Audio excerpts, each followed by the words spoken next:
A Visit from St. Nicholas by Clement Moore.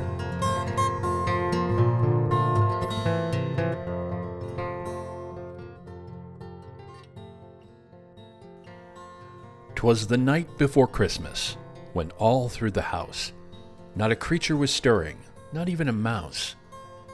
The stockings were hung by the chimney with care, in hopes that St. Nicholas soon would be there. The children were nestled all snug in their beds, while visions of sugar plums danced in their heads. And Mamma in her kerchief, and I in my cap, had just settled our brains for a long winter's nap. When out on the lawn there arose such a clatter, I sprang from the bed to see what was the matter. Away to the window I flew like a flash, tore open the shutters and threw up the sash. The moon on the breast of the new-fallen snow gave the luster of midday to objects below, when what to my wondering eyes should appear but a miniature sleigh and 8 tiny reindeer, with a little old driver so lively and quick, I knew in a moment it must be St. Nick. More rapid than eagles his coursers they came, and he whistled and shouted and called them by name.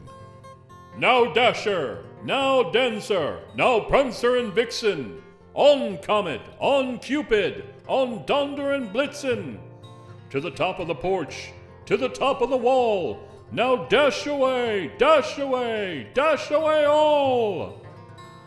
As dry leaves that before the wild hurricane fly, when they meet with an obstacle, mount to the sky, so up to the housetop the coursers they flew, with the sleigh full of toys, and St. Nicholas too.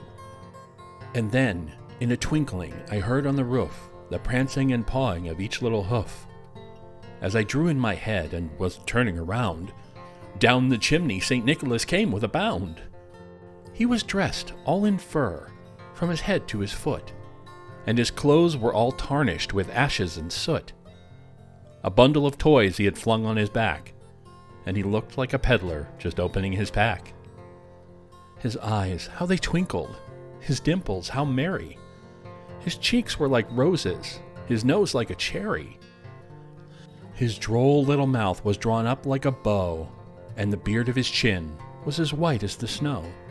The stump of a pipe he held tight in his teeth, and the smoke, it encircled his head like a wreath. He had a broad face and a round little belly that shook when he laughed like a bowl full of jelly. He was chubby and plump, a right jolly old elf, and I laughed when I saw him, in spite of myself. A wink of his eye and a twist of his head soon gave me to know I had nothing to dread. He spoke not a word, but went straight to his work, and filled all the stockings, then turned with a jerk, and laying his finger aside of his nose, and giving a nod, up the chimney he rose. He sprang to his sleigh, to his team gave a whistle, and away they all flew like the down of a thistle. But I heard him exclaim, ere he drove out of sight, "Happy Christmas to all, and to all a good night! Ho, ho, ho, ho, ho!"